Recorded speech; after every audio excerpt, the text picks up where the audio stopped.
আমরা নেতার জন্য বরিশাল থেকে আমরা ধান নিয়ে এসেছি, রূপালী ইলিশ মাছ নিয়ে আসছি। জনাব তারেক রহমান দীর্ঘ 18 যুগ পরেও তিনি বাংলাদেশের মাটিতে, বাংলাদেশের 18 কোটি মানুষের হৃদয়ের স্পন্দন জনাব বিএনপির ভারপ্রাপ্ত চেয়ারম্যান জনাব তারেক রহমান সাহেব আশায় আজকে বাংলাদেশ জাতীয়তাবাদী দল বিএনপি এবং এর অঙ্গ সহযোগী সংগঠন আজকে রঙিন চোখের ন্যায় পুষ্পে আনন্দে উচ্ছ্বাস হয়েছে বাংলাদেশ জাতীয়তাবাদী দল বিএনপি, উচ্ছ্বাস হয়েছে বাংলাদেশের মানুষ এবং দেশ ও জাতি। সুতরাং আগামী জাতীয় নির্বাচনে, আগামী 12ই ফেব্রুয়ারি জাতীয় নির্বাচনে ধানের শীষকে বিজয় করার লক্ষ্যে আমরা সবাই ঐক্যবদ্ধ হয়ে জনাব তারেক রহমানের নেতৃত্বে বাংলাদেশের গণপ্রজাতন্ত্রী বাংলাদেশ সরকারের মাননীয় প্রধানমন্ত্রী আমরা তাকে দেখতে চাই এবং সেই আশা এবং প্রত্যাশা নিয়ে আমরা এখানে সবাই একত্রিত হয়েছি এবং সারা বাংলাদেশের মানুষ আজকে সবাই দল মত নির্বিশেষে একটি ঐক্যবদ্ধ জাতি হিসাবে আজকে প্রতিষ্ঠিত হয়েছে। পতিত স্বৈরাচার যে অন্যায়, অত্যাচার, নির্যাতন, গুম, খুন করেছে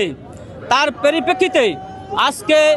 2024-এর 5ই জানুয়ারি এদেশে ছাত্র জনতা একত্রিত হয়ে তাকে দেশ থেকে লক্ষ কোটি জনতার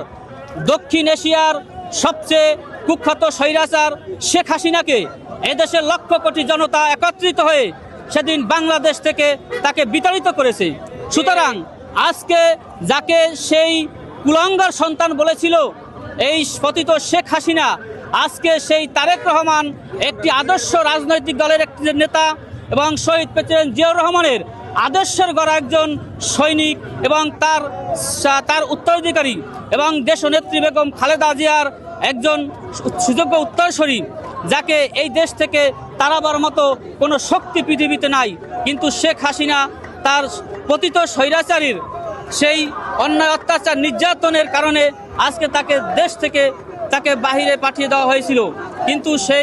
আজকে সেই তারেক রহমান এই দেশের আপামর জনসাধারণের মানুষ তাকে আজকে তো আপনারা দেখতেই পাচ্ছেন যে আজকে সারা বাংলাদেশের মানুষ কিভাবে আজকে তারেক রহমানকে আজকে বরণ করে নিয়েছে। কিন্তু সেই স্বৈরাচার পতিত শেখ হাসিনা আজকে সে দিল্লিতে যেয়ে বসে ওখানে আজকে সে নির্ঝুম দিন কাটাচ্ছে। সুতরাং